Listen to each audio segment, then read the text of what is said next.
I can tell you that the tension between Josslyn and Cassius is not just a simple disagreement. It is a full-blown, high-stakes game of psychological warfare where the prize is nothing less than survival itself. You see, the way Cassius has maneuvered himself into her life, masquerading as a protector while tightening his grip, is nothing short of terrifying. It is that classic toxic Port Charles dynamic that we love to hate, but this time the stakes feel much more personal and much more dangerous for our favorite girl. We need to talk about that chilling moment when Cassius dropped the marriage ultimatum. I was watching the screen and my heart literally skipped a beat because it felt like the air had been sucked right out of the room. He looks at her with that intense predatory focus, claiming he is keeping her safe from the shadows of Ross and the lingering threats that have been haunting her. But we all know better, don't we? It is pure, unadulterated possession disguised as devotion. If you ask me, the man is losing his grip on reality, and the terrifying part is that he thinks he is the hero of his own twisted narrative. He thinks he is saving her, but he is actually building a cage, and the walls are closing in faster than we can even process. You can see the flicker of calculation in his eyes every time he touches her, a possessive, chilling reminder that he believes she is his property, a trophy to be shielded from the world at any cost. Now, let's get into the meat of this, because Josslyn is not the damsel in distress that he thinks she is. Oh, no. Guys, you should have seen the look on her face when she realized what she was dealing with. She didn't scream, she didn't run, and she didn't fight him in the way he expected. Instead, she did something so much more dangerous. She played the part. She let him believe he had won. She let him believe that his manipulation had worked, that she was finally broken enough to accept his proposal just to survive. If you ask me, that is the most brilliant, high-stakes gamble I've seen in a long time. She is playing a long game, a silent, deadly game that is going to put her right in the heart of his defenses. It is the kind of move that makes me want to stand up and cheer, but also hide behind my couch, because I know how volatile these men can be when they realize they have been duped. We have to consider what this means for the broader landscape of our show. The streets of Port Charles are already crawling with danger, especially with the shadow of Ross hanging over everyone like a guillotine. Josslyn knows that if she keeps running, she is just prey. But if she moves into the lion's den, if she becomes the bride of the man who thinks he owns her, she gains access to everything he is hiding. I think she is planning to use his own arrogance against him. You see, the moment he thinks he is the master of his domain, the moment he lets his guard down to celebrate his triumph, that is exactly when she is going to strike. It is a classic move, but the way it is being set up in this specific suffocating environment makes it feel like we are counting down to an explosion that will be heard all over the harbor. I find myself constantly wondering if she is going to be able to keep up the charade long enough. You can see her internal struggle, the way she forces a smile, the way she keeps her voice steady when every fiber of her being wants to scream the truth. It is a performance of a lifetime. And then there is the wedding, the ultimate stage for this grand deception. Can you imagine the scene? The white dress, the flowers, the vows, all masking a viper's nest of hatred and hidden agendas. If you ask me, the wedding day is the perfect cover for a hit, or an escape, or perhaps something even more drastic. She might just take him out right there, in front of everyone, proving once and for all that you never, ever underestimate a woman who has been pushed to the edge by someone like him. We have seen this pattern before, but this feels different because of the raw, unhinged nature of Cassius. He is not playing by the rules of society. He is playing by the rules of obsession. He truly believes that their connection is fated, that they are two sides of a coin, and that is what makes him so unpredictable.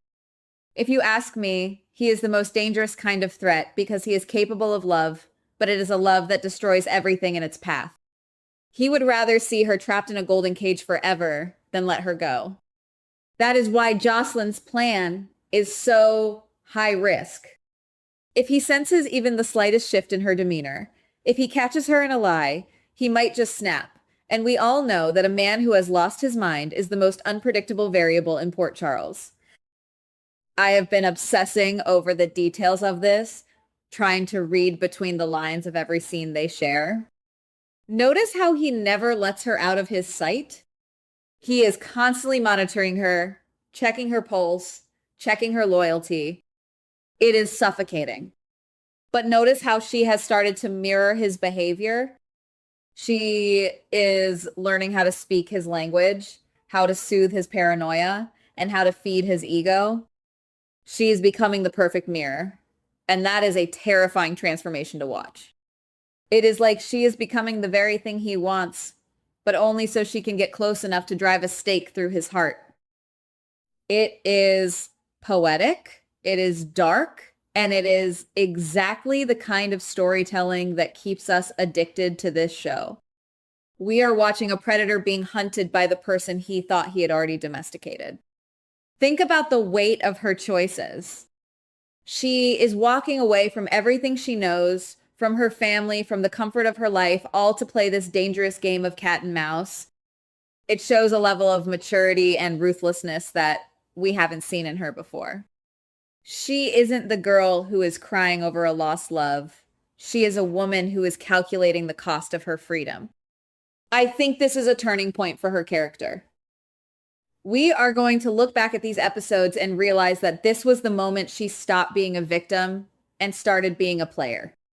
And the fact that she chose such a volatile partner in crime turned husband just highlights how far she is willing to go. It is not just about survival anymore. It is about total absolute victory over the man who tried to rewrite her life.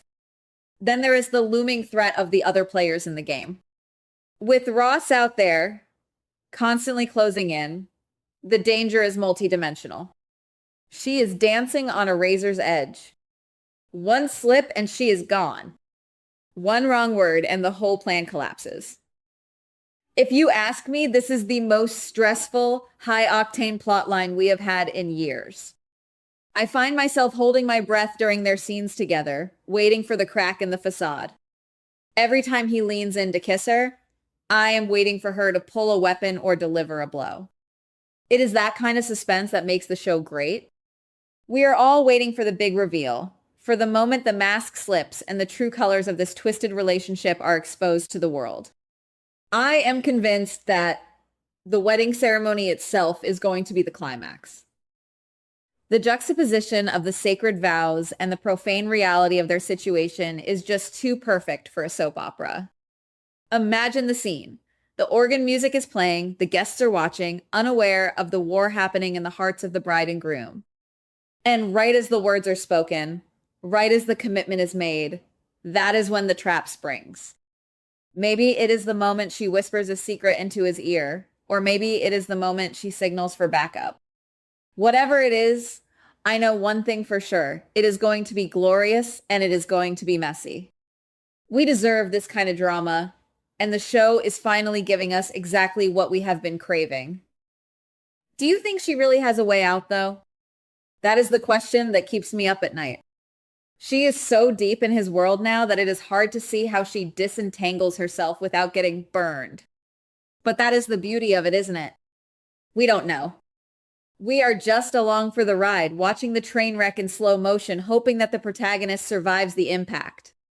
I believe in her, guys. I really do. I think she has the fire and the intelligence to pull this off, even if she has to burn a few bridges along the way. She has been groomed in the school of hard knocks, and she is a quick learner. She isn't just going to escape. She's going to make sure that he never forgets the day he tried to own her. What about his side of things? Is he really as confident as he appears? I think there is a part of him that knows deep down that she is playing him. Maybe he likes it. Maybe he is so blinded by his own desire that he is willing to accept a fake love just to have her near him. That is the kind of twisted, tragic figure he is.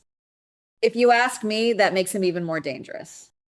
He is not a man who acts out of logic. He acts out of a deep, cavernous need that can never be filled. And when that need is threatened, he will lash out with everything he has. So, yes, we should be worried. We should be very worried about what happens when this wedding charade finally hits the wall. I have to mention the visual cues too. The way the cameras frame them, always close together, always in tight shadowy spaces. It emphasizes the trap. There is no room to breathe. And yet, she always manages to find a sliver of light, a moment where she can show us, the audience, that she is still in control. It is a masterclass in acting and in directing. You can feel the tension in your own chest when they are on screen. And when she looks at him, there is no love in her eyes, only the cold, hard resolve of someone who has already said goodbye to her old life. It is chilling, and it is absolutely brilliant. We are watching a woman prepare for war while wearing lace and silk. Guys, I truly believe we're in for a ride that we will never forget. Every episode feels like it is building toward that final inevitable confrontation where the truth will come out and the fallout will be spectacular. I am talking about consequences that will ripple through the entire town, changing the power dynamics forever. Because it is not just about these two. It is about what they represent. The corruption of trust, the perversion of protection, and the ultimate power of a person who has absolutely nothing left to lose. It is dark, it is heavy, and it is the kind of storytelling that defines the legacy of this show. So here we are, waiting for the other shoe to drop, and honestly, I am here for it. I want to see the chaos. I want to see the look on his face when he realizes he has been played by the very person he thought he had saved. I want to see her rise from the ashes of this ordeal, stronger and colder than ever before. It is going to be a moment for the history books, and I will be right here with you, live blogging every single second of the madness. Because at the end of the day, that is why we watch, isn't it? For these moments of pure, unadulterated drama that make the real world seem a little bit less crazy by comparison. Just remember, in a world where everyone has a secret, the smartest person in the room is usually the one who is keeping it until the very last second. But honestly, if you are planning to marry a sociopath just to trick him, maybe try a nice normal hobby instead, like knitting or literally anything else that doesn't involve a high probability of ending up as a cautionary tale on the evening news. Goodbye. Please like, subscribe, and comment on the GH Spoilers Daily channel.